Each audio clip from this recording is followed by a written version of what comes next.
Today, we are going to discuss the 22nd problem in 2008 AMC12B. It is an excellent example. Here is a problem. A parking lot has 16 spaces in a row. 12 cars arrive. Each takes one parking space at random.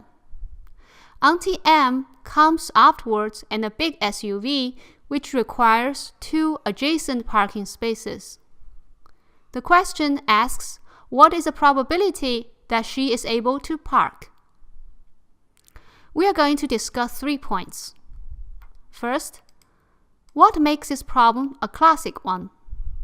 Second, what basic patterns and techniques are involved? Third, do we really need something exotic in order to solve this problem? The solution given on AOP's website involves the concept of bijection, which is probably new to most students. Can we solve this problem using some basic techniques we are familiar with? Grab a pencil and a piece of paper to try this problem yourself before continuing. The first question we need to ask ourselves is, which one is easier to solve? Do you still remember in the complementary counting lesson? We said sometimes it might be more effective to attack from the opposite. Therefore, we should always ask ourselves, should I tackle a given problem directly or indirectly? To count the cases where Auntie M is able to park, we need to ensure there are at least 2 adjacent parking spaces. Whenever the words "at least" appear, it will usually involve the inclusion-exclusion principle. On the other hand, as long as there is no adjacent spaces, she will be unable to park. Therefore, it sounds that count the opposite may be easier in this case. Agree?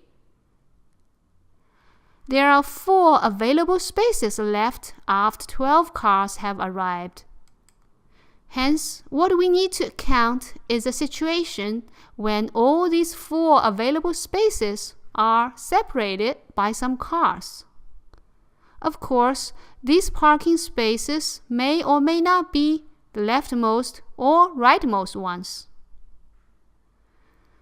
The next question is how to model this problem. Which basic pattern can be used? If we use x1, x2, x3, x4, and x5 to represent the number of cars parked in between these remaining parking spaces as shown, we have an equation like this because we know the total of them is 12.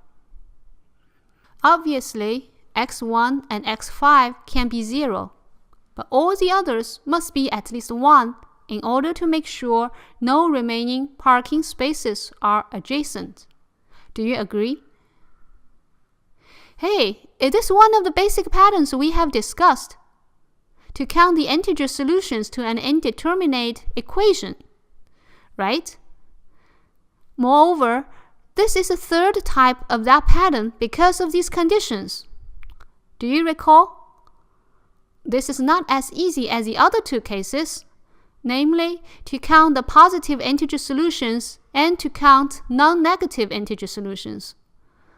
But we did mention when the third type of a question comes up during the competition, it is usually a special scenario that can be transformed to one of the 2 easier types. This is indeed the case here. Do you want to have a try? We note 2 of the variables are non-negative, while the rest are positive.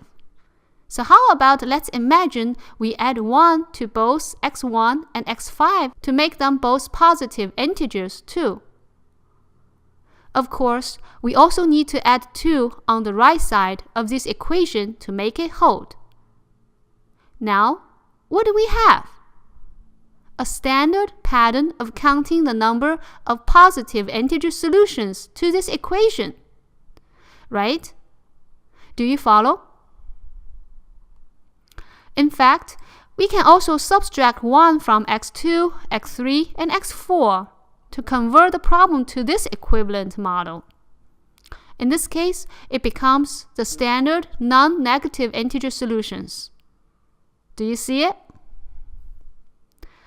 Both are standard patterns which can be directly solved using the techniques we have discussed in the lecture. So the mission is completed, right? Now let's review the 3 discussion points.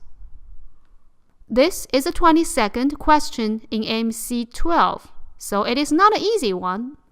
But after this analysis, will you say it is an exotic question or a classic one that can be modeled as a well-known pattern with well-known solutions? In addition, do we really need advanced concepts such as bijection in order to solve this problem? Competition is not about exotics. It is about basic patterns and techniques. I hope you enjoy this talk. Thank you.